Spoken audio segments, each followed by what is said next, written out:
नमस्कार दोस्तों, आपका स्वागत है। आज की हमारी कहानी है पिता की बगावत।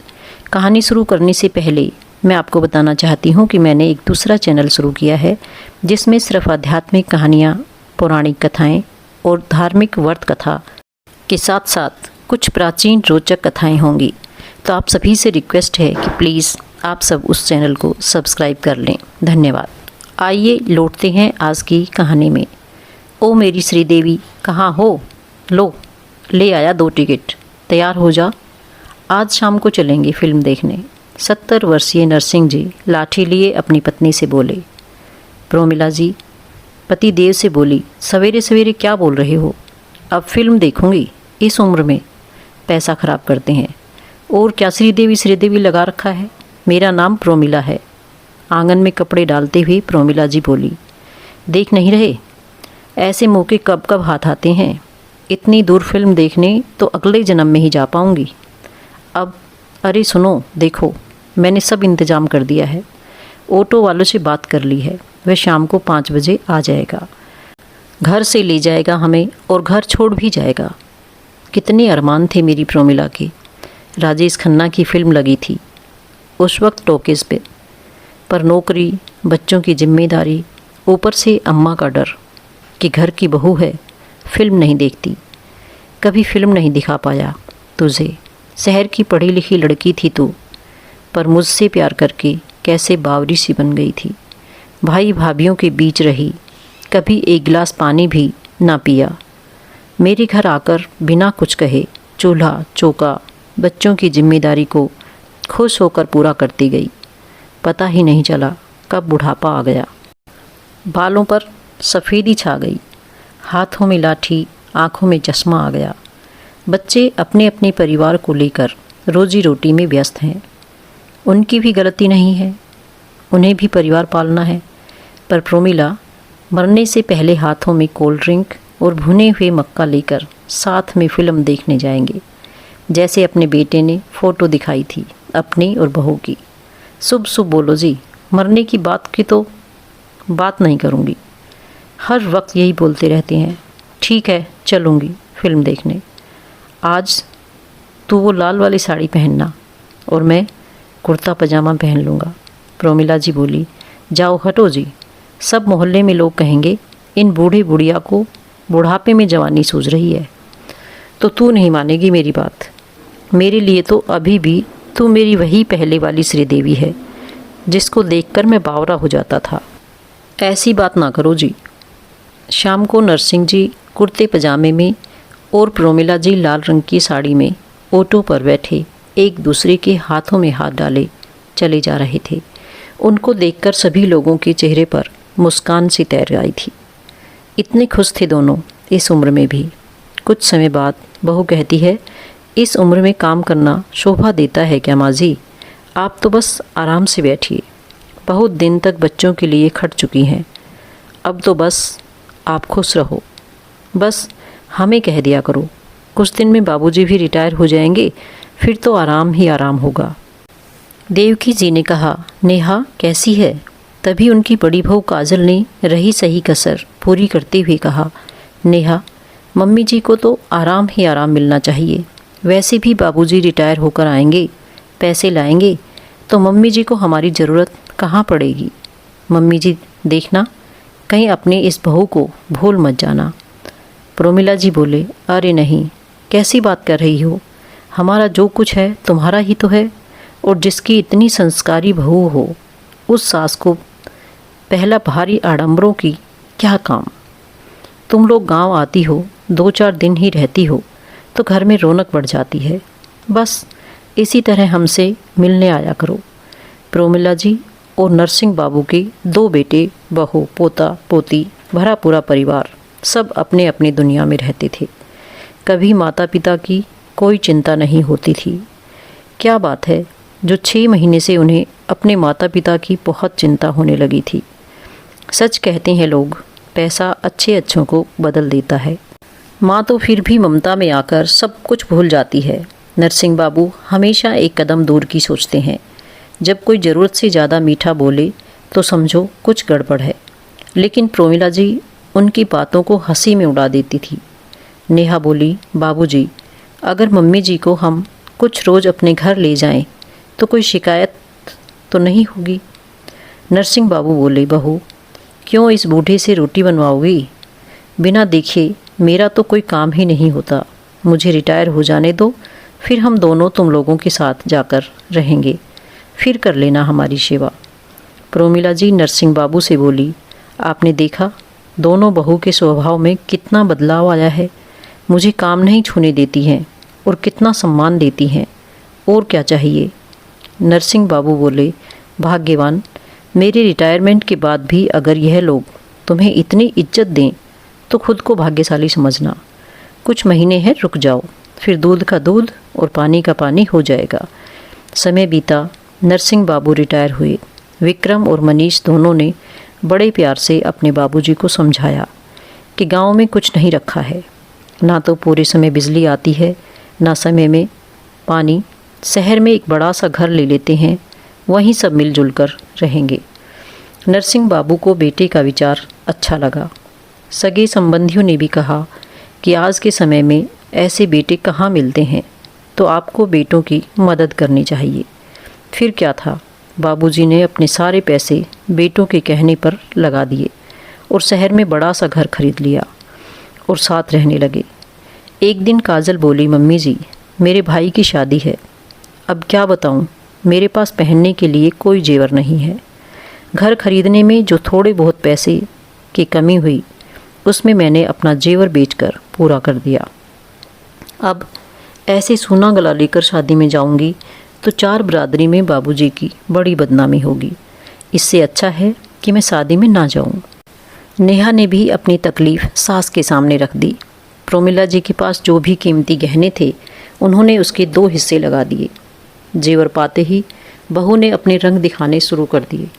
एक दिन जब देवकी जी रसोई में रोटी बना रही थी, तभी नेहा आकर रोटी को चेक करती है।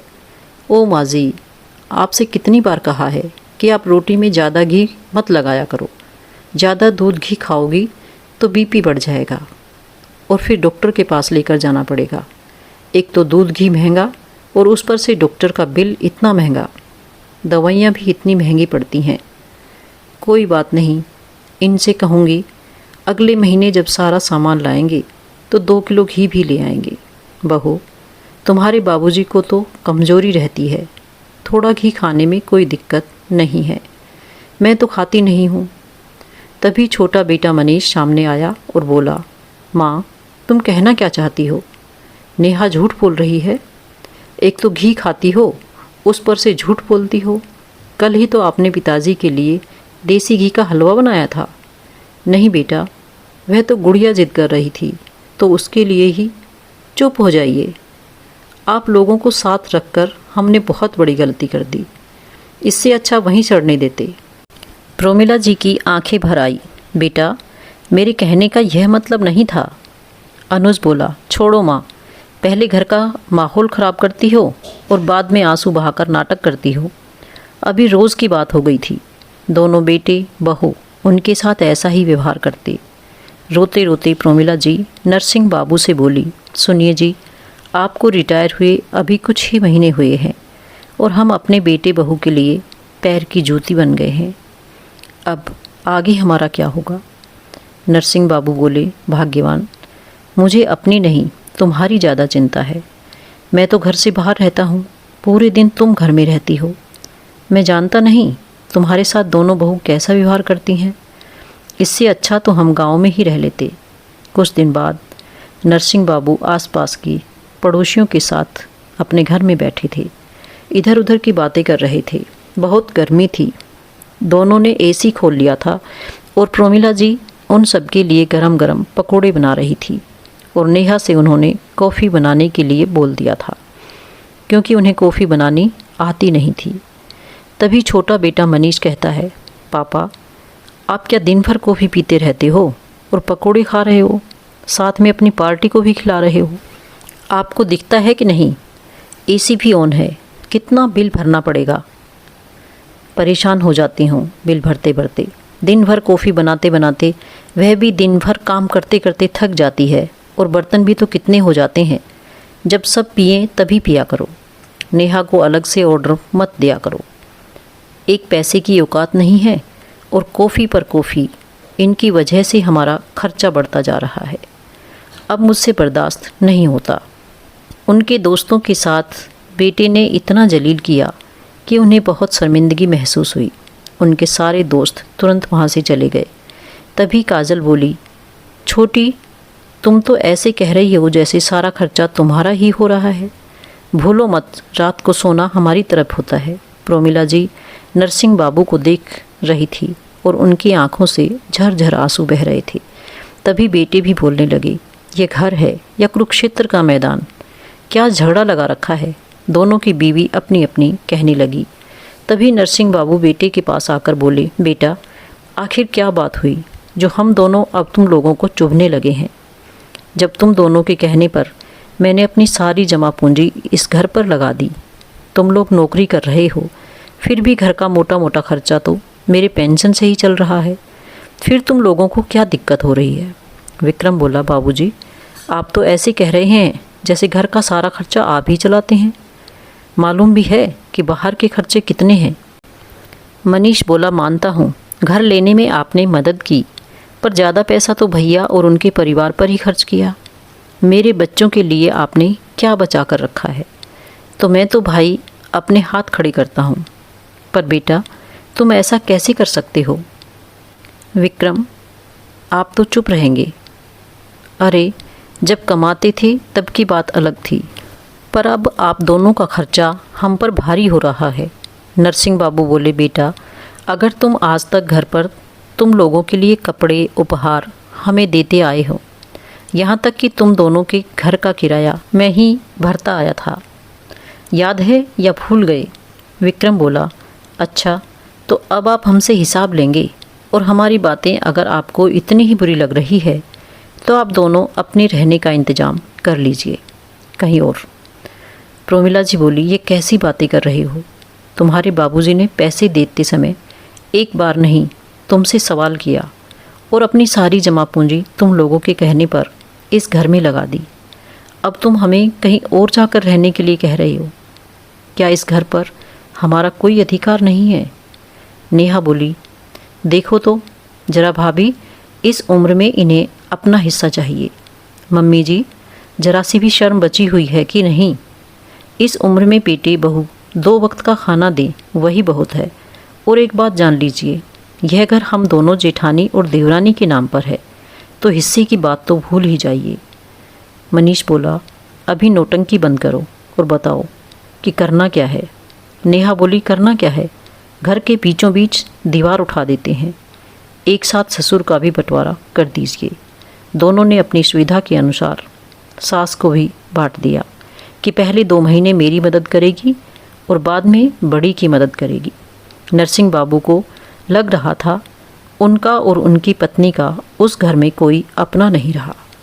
बाबूजी को बार बार इधर उधर करने में दिक्कत होगी, तो ऐसा करते हैं, जो एक छोटा कमरा है वहाँ बाबूजी अपना सामान रख लेंगे। वे क्या है ना, मेरे मम्मी पापा आने वाले हैं और ज़रूरत पड़ेगी। इतना कहकर हाथ पकड़कर नरसिंह बाबू से बोली, बाबूजी, बेहतर होगा आप भी कुछ काम कर लेना, नहीं तो बैठे बैठे हाथ पैर में जंग लग जाएगी। बाहर और आंगन में झाड़ू लगाना, बच्चों को स्कूल ले आना और सूखे हुए कपड़े को छत पर से लाना, सब्जी लाना आपका काम होगा। इतना कहकर चली गई। मम्मी जी, मेहमानों के आने से पहले सारा हलवा, छोले भटूरे सब बन जाना चाहिए और कपड़े धुल जाने चाहिए।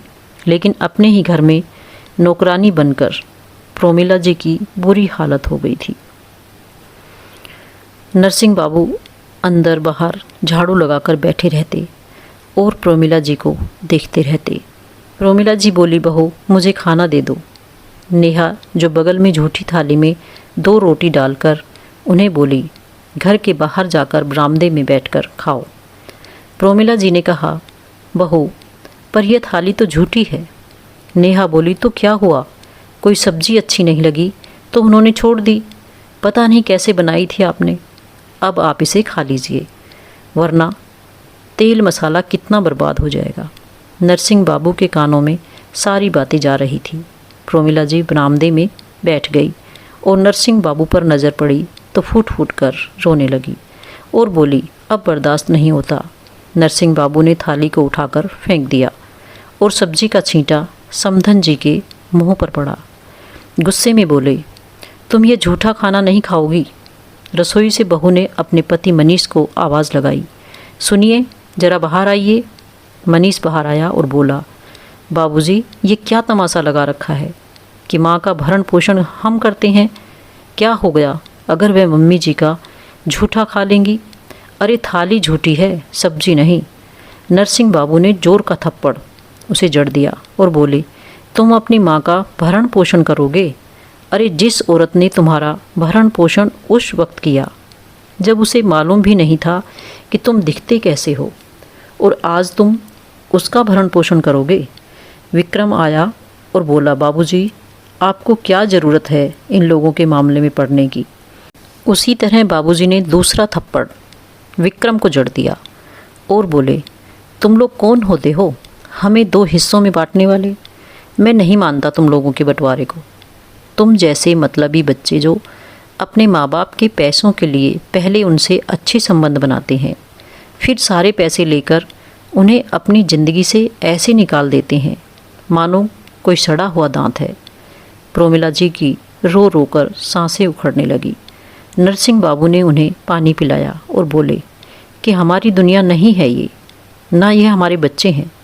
ये तो फिर भी जो इतने दिनों तक हम सहन कर रहे थे, पर इन लोगों ने तुम्हारे साथ जो भी किया है ईश्वर इसका न्याय करेगा और इन्हें इसी जीवन में इसका दंड मिलेगा। और तुम चिंता मत करो प्रोमिला, बस 15 दिन के अंदर ही मैं कुछ ना कुछ तो अपना जुगाड़ कर लूँगा। बस कुछ दिन और, फिर हमें इनकी शक्ल नहीं देखनी पड़ेगी। इतना कहकर नरसिंह बाबू वहाँ से चले गए।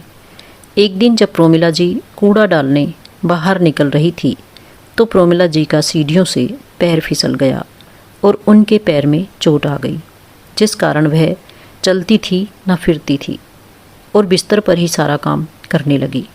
यह सब क्या लगा रखा है बुढ़िया, घर का एक एक कोना बदबू दे रहा है। ये कोई कूड़ेदान है, जगह जगह थूकती रहती हो। इस घर में रहने के लायक नहीं हो, निकलो यहाँ से। बहू भगवान से डरो, उसके घर देर है अंधेर नहीं। अच्छा नहीं कर रही हो तुम, मैं तुम्हारे पैर पड़ती हूँ, मैं कहाँ जाऊँगी। प्रोमिला जी अपनी बहू से गिड़गिड़ाते हुए बोली। रात के 12 बजे थे और बाहर सड़क पर गुमनाम अंधेरा छाया हुआ था। प्रोमिला जी की हालत ऐसी नहीं थी कि वह बिना किसी के सहारे के चल फिर पाए, जबकि उनके पैर की हड्डी टूटी थी। तब से वह अपने सारे काम बिस्तर पर ही कर रही थी। अभी कुछ दिन पहले ही उन्होंने बिस्तर गंदा कर दिया था। बहू गुस्से में आकर घर से ही निकाल रही थी और प्रोमिला जी बार बार बहू से हाथ जोड़कर माफ़ी मांग रही थी। प्रोमिला जी अंदर टीवी देख रहे अपने बेटे को लगातार आवाज़ दे रही थी, वह बेटा मेरे लाल रोक ले बेटा। बहू को अपनी माँ पर तरस खा, लेकिन माँ की पुकार बीवी के आगे बेटे को सुनाई नहीं दे रही थी। नेहा उनके हाथ में एक लाठी पकड़ाकर बोली, बुढ़िया बुढ़ापे में तुम जैसे लोगों का यही सहारा है, दफ़ा हो जा यहाँ से। हर जगह से बदबू ही बदबू आती है, बाहर से आदमी को बुलाकर पूरे घर में फिनाइल डलवाना पड़ेगा। इतना कहकर उसने प्रोमिला जी को दरवाजे से धक्का दे दिया और अंदर से दरवाज़ा बंद कर दिया। पहली बहू दरवाज़ा ना खोलती दिखी तो बेचारी ने दूसरी बहू का दरवाज़ा खटखटाया। काजल बहू दरवाज़ा खोल दो, बस आज रात के लिए मुझे अपने घर के कोने में पड़े रहने दो। वह लगातार दरवाज़ा पीटती रही, पर उसने एक बार भी माँ के दर्द को महसूस तक नहीं किया। प्रोमिला जी बेचारी रोती बिलखती हुई वहीं दरवाजे की सीढ़ियों पर बैठी रही। ठंड के मारे उनका पूरा बदन काँप रहा था। पूरी रात पड़े हुए जैसे तैसे बिताई। सुबह के 10 बजे थे कि बड़ी बहू का दरवाज़ा खुला।